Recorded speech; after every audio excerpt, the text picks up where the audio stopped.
Hello my dear students, स्वागत है आप सभी का आपके इस अपने यूट्यूब चैनल पर।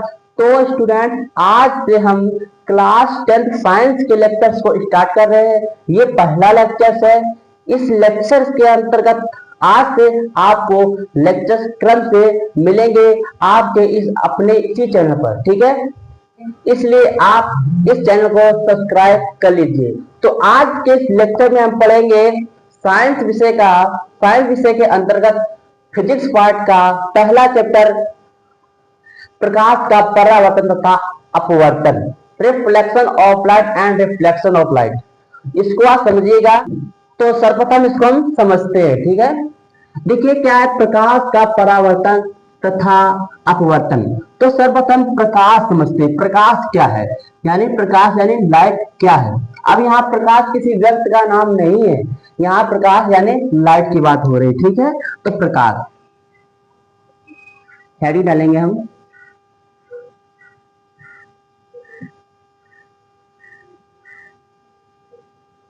लाइट, ठीक है। इसको समझते हैं सर्वप्रथम। प्रकाश होता क्या है। देखिए जो प्रकाश होता है यह एक ऊर्जा होती है। प्रकाश एक ऊर्जा होती है जो स्वयं नहीं दिखाई देती है, परंतु हमें दूसरी वस्तुओं को दिखाने का कार्य करती है। अब ये ऊर्जा क्या होता है। ऊर्जा होता है कार्य करने की क्षमता को ही ऊर्जा कहते हैं। तो यहाँ डिफिनेशन हम क्या लिखेंगे कि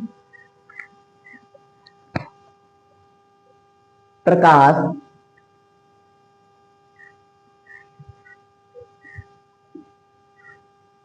एक प्रकार की ऊर्जा है, ऊर्जा है जो स्वयं दिखाई नहीं देती,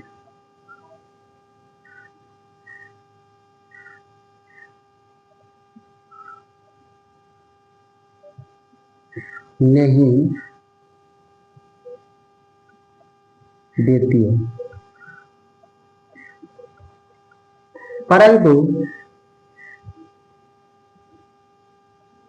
हमें दूसरे वस्तुओं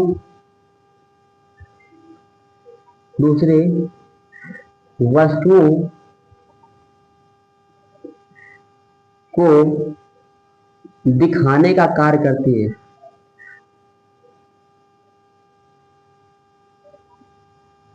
दिखाने का कार्य करती है।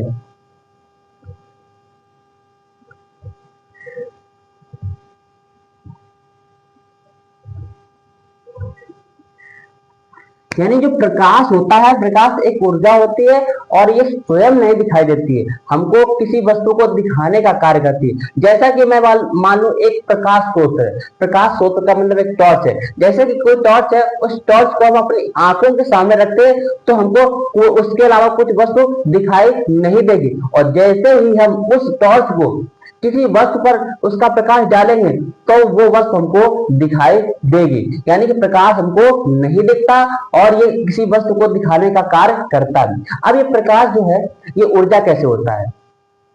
प्रकाश जो है ये ऊर्जा किससे होता है। देखिए जो प्रकाश है, जब किसी वस्तु पर प्रकाश पड़ता है तो वो वस्तु हीट होने लगती है, यानी गर्म होने लगती है। इससे ये साबित होता है कि प्रकाश एक प्रकार की ऊर्जा है। जैसे कि प्रकाश संश्लेषण भी प्रकाश के द्वारा होता है, तो यानी कि वो वहां से भी हमको पता चलता है, यानी प्रकाश एक हमारी ऊर्जा है।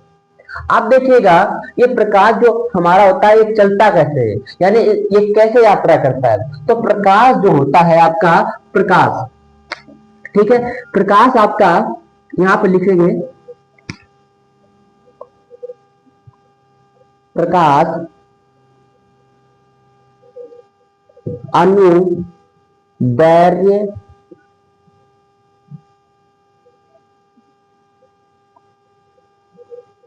प्रकाश अनुदैर्ध्य तरंग तरंग के रूप में यात्रा करता है, यात्रा करता है।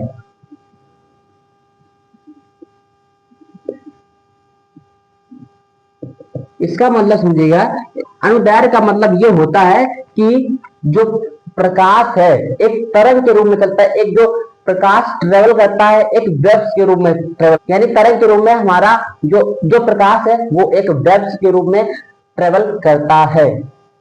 और कैसे? अनुदैर्घ्य, एक होता है अनुदैर्घ्य, एक होता है अनुप्रस्थ।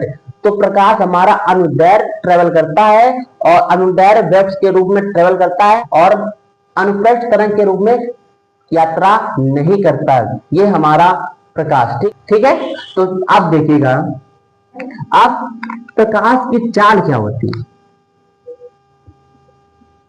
प्रकाश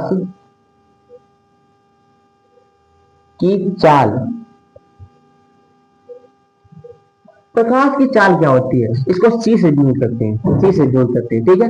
तो प्रकाश की चाल जो होती है 3 इंटू 10 के पावर 8 मीटर पर सेकेंड होती है।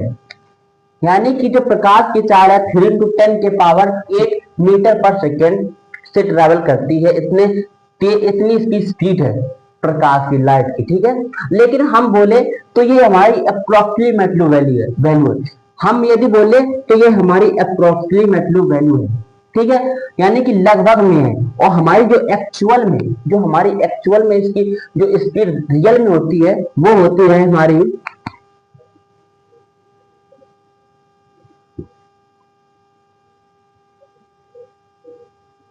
यानी कि 29,97,92,454 मीटर पर सेकेंड, ये हमारी एक्चुअल में लाइट की स्पीड होती है।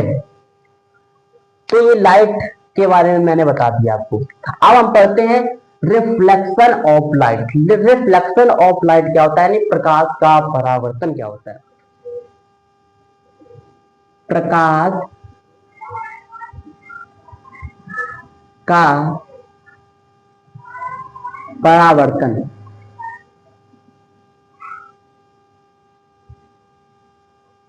प्रकाश का परावर्तन, प्रकाश का परावर्तन क्या होता है?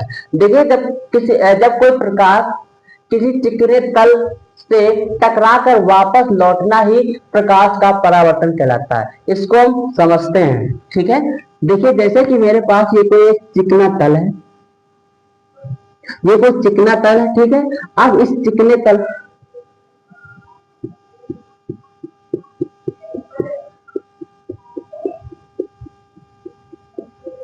जैसे कि ये कोई चिकना तल है, अब इस पर कोई प्रकाश, जैसे हम इस पर प्रकाश डालते हैं तब जो प्रकाश इस पर, ये चिकना तल है, इस पे जो प्रकाश टकरा कर वापस लौटना ही हमारा प्रकाश का परावर्तन कहलाता है। अब देखिए, जो हमारी जो हम प्रकाश इस पर डाले, इस किरण को कहते हैं आपतित किरण, आपतित किरण कहते हैं, ठीक है। अब जो इस सतह से टकरा के गई है, इस किरण को कहते हैं परावर्तित किरण, यानी ये परावर्तित होकर गई है, ठीक है, परावर्तित किरण। अब जहां पर ये हमारे आपतित किरण और ये परावर्तित किरण जिस बिंदु पर मिली है, ठीक है, इस बिंदु से हम एक अभिलंब खींचते हैं। क्या? एक अभिलंब खींचते हैं, यानी नॉर्मल खींचते हैं, ठीक है। अब जो इस अभिलंब से इस आपतित किरण का जो कोण है इनके मध्य, ये हमारा आई कोण है, और जो ये अभिलंब से इस परावर्तित किरण का जो कोण है वो स्मॉल आर है, ठीक है। अब ये जो कोण है, ये कोण आपस में कैसे होंगे? बराबर होंगे, यानी कि जो कोण हमारा आई है वो कोण बराबर होगा आर के, यानी कोण ये हमारे दोनों कैसे होंगे? बराबर होंगे। इसका मतलब ये हुआ, जब हम आपतित किरण अभिलंब की ओर ले जाएंगे, तब जो हमारी परावर्तित किरण है ये भी अभिलंब की ओर आएगी।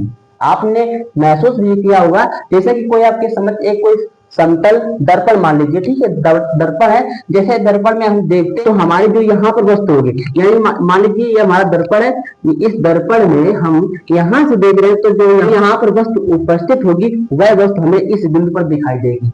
अब जैसे ही हम आगे बढ़ेंगे आगे बढ़ेंगे, यहाँ से देखेंगे तो हमारी जो यहाँ वस्तु होगी, वो दिखाई देगी यहाँ पर। और जैसे आगे बढ़ेंगे तो जैसे हम अभिलंब पर आएंगे तो हमको अभिलंब ही दिखाई, यानी कि मेरा एक प्रतिबिंब इसमें दिखने लगेगा। तो ये होता है आपका प्रकाश का परावर्तन। इसकी डिफिनेशन भी आप देख सकते हैं कि प्रकाश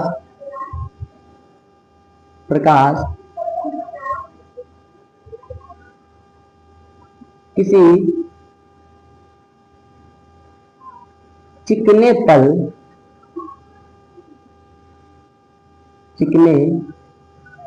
तल से टकरा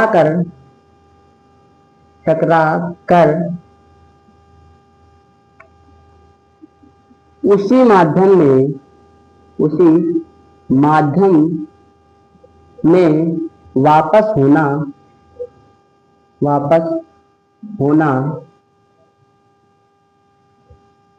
प्रकाश की परावर्तन की घटना कहलाती है। प्रकाश की परावर्तन की घटना कहलाती है।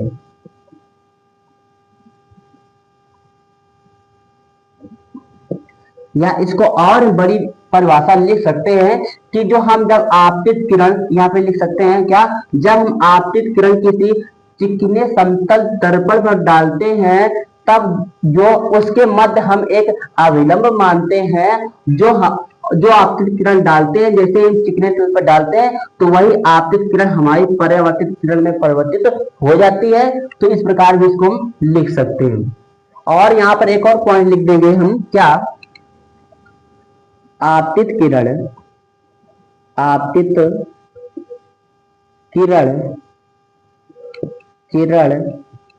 तथा अभिलंब व परावर्तित किरण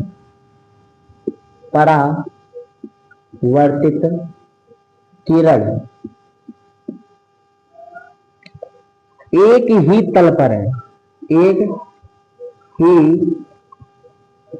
तल पर उपस्थित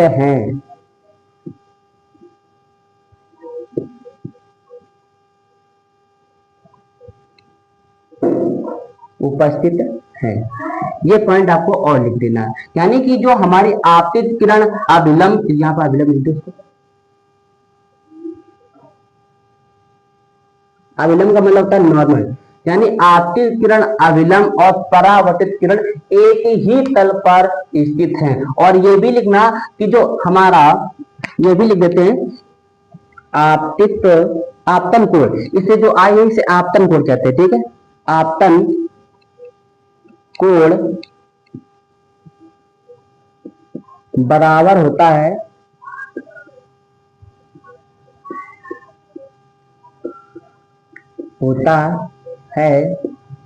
परावर्तन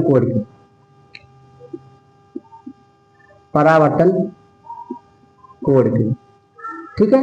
तो ये भी बात आपको लिख देना है। तो ये आपका परावर्तन, प्रकाश का परावर्तन हुआ। तो अगले नेक्स्ट वीडियो में हम पढ़ेंगे प्रकाश का अपवर्तन। तो आज का वीडियो हम यहीं तक रखते हैं, मिलते हैं अगले नेक्स्ट वीडियो में। तब तक के लिए जय हिंद, वंदे मातरम।